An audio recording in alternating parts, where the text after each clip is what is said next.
12 से 2 political show देख रहे हैं आप। राजस्थान के रण की हम बात कर रहे हैं। इस वक्त चुनावी मौसम है राजस्थान में, बयानों की बारिश हो रही है और इसी बारिश में कुछ बूंदें ऐसी गिर रही हैं जो परेशानी का सबब बन सकती हैं। दरअसल मुख्यमंत्री अशोक गहलोत खालिस्तान को लेकर उन्होंने एक बयान दे दिया जिस पर सियासी माहौल गर्मा गया है। तो पहले आप जरा अशोक गहलोत का बयान सुन लीजिए, खालिस्तान वाला।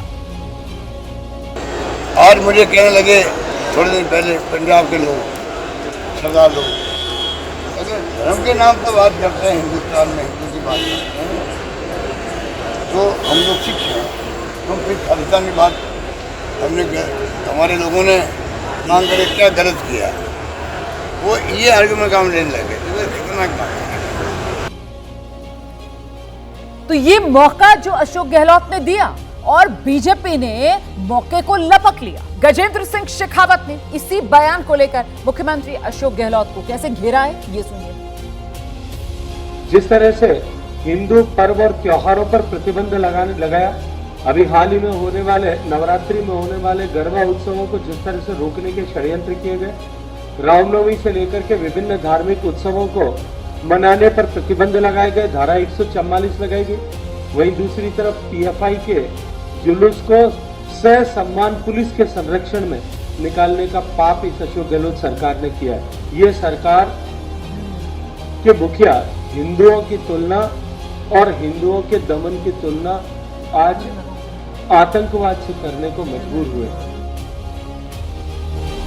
चुनावी माहौल है, अगर सामने वाला मौका देगा तो जाहिर सी बात है दूसरा पक्ष चौका लगाने से तो नहीं चूकेगा। भाई इस वक्त राजस्थान में होता हुआ नजर आ रहा है, खालिस्तान पर चुनावी बोल गहलोत ने मार लिया सेल्फ गोल। लेकिन अशोक गहलोत ने जो बात कही थी वो हिंदू राष्ट्र के खिलाफ है। ओके, लेकिन उसका जो है जो अर्थ निकलता है, नेचुरली राजनीति में तो अर्थ निकाले जाते हैं। हाँ। वो इस समय उनका कहना उसको उससे बच सकते थे, उनको उसकी जरूरत नहीं थी। उन्होंने ये कहा कि जिस तरह आप हिंदू राष्ट्र की बात करते हैं तो हम खालिस्तान की बात क्यों नहीं कर सकते।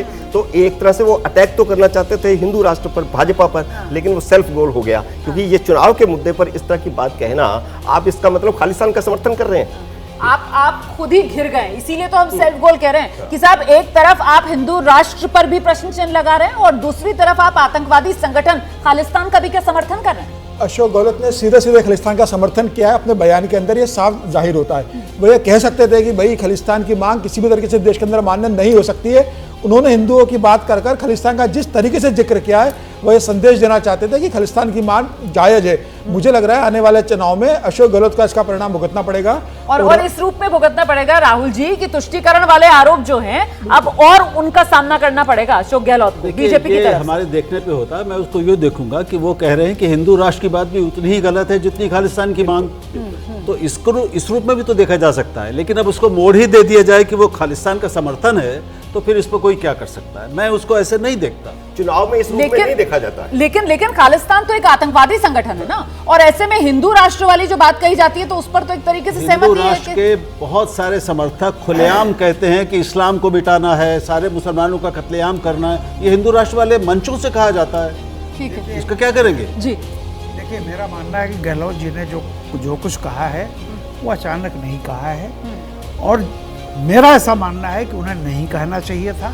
इससे उनका कोई पॉलिटिकल, अगर उन्होंने कुछ जोड़ा है, फायदा होगा। तो देखिए, हिंदू राष्ट्र की से आप असहमत हैं, आप उसकी मुखालफत कह लीजिए, लेकिन जरूरी नहीं है कि उसके पैरेलल खालिस्तान का आप जिक्र करें। हाँ। ये कोई मतलब नहीं है। मैं समझता हूँ ये कांग्रेस जो है अपने पैर पे कुल्हाड़ी मारती इस तरह के बयान को हिंदू राष्ट्र की बात करते हैं, भारत हिंदू राष्ट्र, कमलनाथ को कहते हैं हिंदू भारत राष्ट्र। बिल्कुल, मैंने वही कहा कि बहुत से नेता तो ऐसे हैं जो कहते हैं कि साहब कोई विरोधाभास है ही नहीं, भारत तो है ही हिंदू राष्ट्र, और ऐसे में हिंदू राष्ट्र की बात करके खालिस्तान की मांग के साथ उसकी तुलना कर देना, यकीनन ये सेल्फ गोल ज्यादा नजर आ रहा है। सर जल्दी से, क्योंकि राजस्थान के जो इलाके गंगानगर वगैरह हनुमानगढ़ है, खालिस्तान उसको अपना मानता है। ये भी एक महत्वपूर्ण बात है। नहीं, वहां पर सिख समुदाय का थोड़ा प्रभाव है उन सीटों पे। आपने सही जानकारी दी है दर्शकों को।